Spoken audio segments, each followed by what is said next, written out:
Ladies and gentlemen of the press, since I assumed office, I have worked closely with His Excellency Simba Arati. This was informed by the desire to share policy, ideas that will make our great county soar to greater heights, and the fact that we were both elected under the ODM party. However, as they say, the proof of the pudding is in the eating. Fast forward, the governor has proved to be clueless and incompetent in running county affairs. For instance, since his assumption of office, he has systematically sabotaged all constitutional county offices.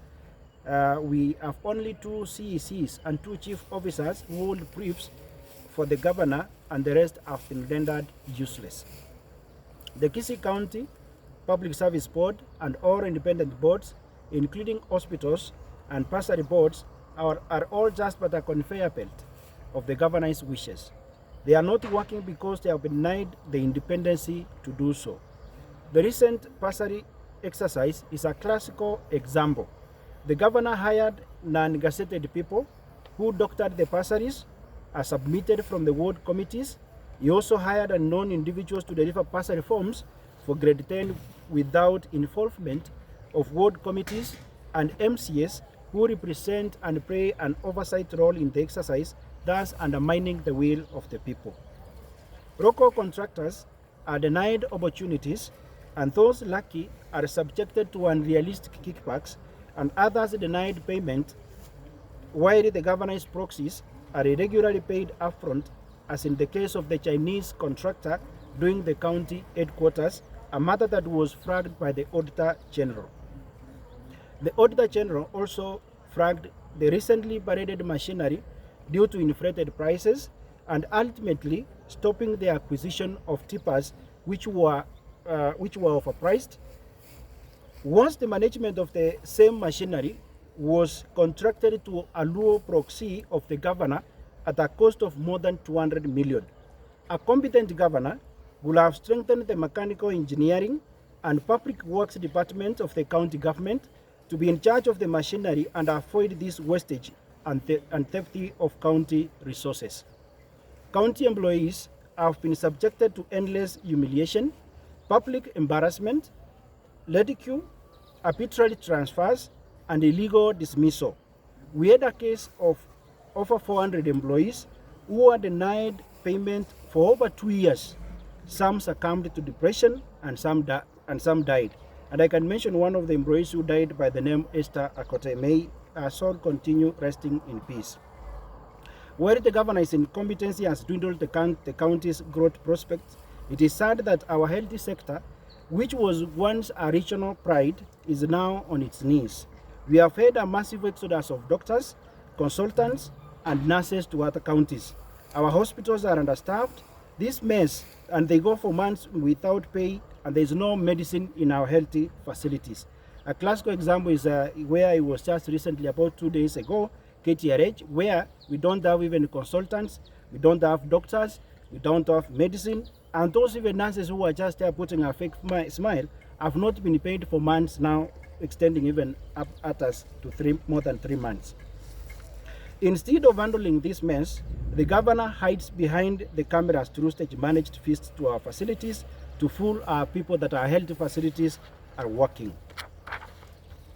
Unknown to many, the county assembly appropriated the money for employment of health workers and ECD teachers at the beginning of this financial year. Unfortunately, 11 months down the line, they have not been employed. The milk feeding program raises serious health and corruption concerns. Kisii, which was initially paraded as the supplier of the milk, is no longer supplying milk. Milk is now being supplied by the Fresher company. Details on how quickly these supplies changed are scanty. Was Kisii used as a decoy to fool our people? Who is to be held responsible, God forbid, if there are health issues to our kids? As this happens, ECD classes in the county are in deplorable state. Attempts to advise the governor otherwise fell on a deaf ear. He lives in the Chunu kingdom where the leader reigns supreme. And this is some of the reasons I parted ways with him. Besides running all county operations from the Chunu Kingdom, whose headquarters are based at Motonto, Delila is notorious for persistent disrespects towards the deputy governor, members of the county assembly, the CECs, chief officers, and all county employees. Delila is a master of use and dump. He used and dumped professionals who believed in a transformative leadership in the county. Anybody seen as smart or intelligent is immediately cut to size to avoid exposing how incompetent the governor is. Serious minds like Dr. Demo Alfred were victimized and they ultimately resigned, while others like Dr. Timothy Arege, who is the current CEC for roads, are on the chopping board. Or he is already on the chopping board. Instead of the governor empowering the border sector, he is sowing seeds of violence against them. He used certain groupings to infiltrate the border sector. He uses them to fight unimagined enemies, thus tarnishing the good reputation of the border people. It is to fight. It is time the border sector stands up and says no to this misuse. Claim funds that were donated to Kisii border circle by the president through the governor and restore dignity and their reputation. While we take pride in Omogusi being a united people, the governor has persistently victimized the Abagetutu clan simply because the sin they committed is to give the first governor of Kisii County. He is known to treat Abagetutu with contempt to him, and every person from Bogetutu is a thief. It is in the public domain that the MCAs have been in the receiving end of this clueless leadership. They are systematically sidelined, ridiculed, and some even had their cars fundraised, and I hope everybody remembers this, by the same Delila goons. Undermining elected leaders is disregarding the will of the people they represent, to say the least. The county assembly is weaponized. An MCA who does not bow to Chunu Kingdom is removed from all assembly committees and their allowances cut. The aim is to ensure that the MCAs have no money so that they can continue to be beggars at Motonto and to continue to appease Delila. One of the key responsibilities of MCAs is oversight. We have had regular instances where budgets passed by the assembly are altered and projects for both perceived enemies and friendly MCAs are dropped by Delila. My Ichuni people are victims of this illegal alteration of the budget. For instance, the Gesabakwa Stadium, which was contracted and awarded, but later the money was irregularly removed from the budget, prompting the contractor to stop the works. 14 water tanks of 10,000 liters capacity were also irregularly removed from the budget. This removal of projects after going through the assembly is illegal, and I call upon the Office of the Controller of Budget to look into this matter. Our county's growth prospects has dwindled. Local businesses are closing down. Our markets are in a deplorable state, and our towns are dirty, including the town of Keroka where I come from. All these social and economic atrocities committed in the Chunu Kingdom feature Delila for the obvious reason. We have a clueless governor with no academic credentials to run a county. We impeached Monda, who now looks a saint compared to Governor Simba Arati. We therefore need to send Governor Simba Arati home even before 2027, and the conversation starts now. Finally, every generation parts its leader. Those who came before us parted and fronted Nyachae to run for president. While he lost, the Omogusi community showed all friends and adversaries that we are a united community that doesn't forsake our own. Our generation has now birthed Matiang'i, a gallant son who has now set his eyes on the presidency. It is important to note that the people we represent have time and again asked us to fully support Matiang'i, a call that the governor has refused to heed. How then can we elected leaders continue to disregard the opinion of the very people we represent? How can we watch as the governor goes around the country spewing foul insults to Matiang'i. He even organized goons to fight Matiang'i during his recent political rally in the region, and then goes on to say he will support him once he has been given the ticket. Why not help him clinch the ticket now? The governor has mastered the art of speaking from both sides of his mouth, and this political harlotry must be called out. It's unfortunate that the governor Simba and the Derila have time and again belittled Kisii leaders led by Matiang'i and Senator Onyonga, called them names, and posted that they have the financial muscle to fight a leader who doesn't agree with them. We have all seen how this superiority complex and fights brought insecurity and political animosity in our county. Your Excellency, a fly that does not heed advice follows the corpse to the grave. The grave is yonder. To reclaim the lost glory of Kisii County and restore integrity in governance, decisive action is required. The continued dominance of the leader in county affairs must be called out and brought to an end. We invite the leader to run for governorship and stop using His Excellency Arati as a decoy. County employees being summoned to Chunu Kingdom at all hours must end. It's also important to know that only county ministers and chief officers with real authority are Nyakweba, Eric, Mienda, Okioi, and Vincent Nyang'wara. The rest are just there to be seen and not to be heard.